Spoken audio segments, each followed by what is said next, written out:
We know that natural disasters are top of mind depending upon where you live, so we want to make sure your equipment starts whenever you need it most. First, check the oil to make sure the generator has the proper amount of oil in the oil system. Also, if the unit has been exposed to water, we recommend changing this oil out and filling it back to the OEM recommended specs.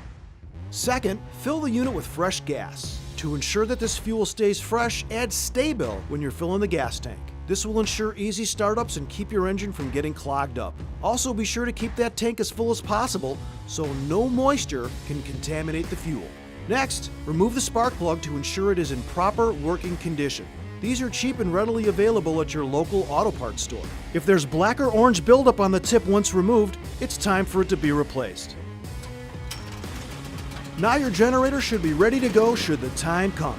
If you're still having issues getting your generator started, we also recommend trying STA-BIL Start Your Engines. This will dissolve any gum and varnish that may be clogging up your carburetor and get your engine running. Always great to have a spare can around for when you need it most.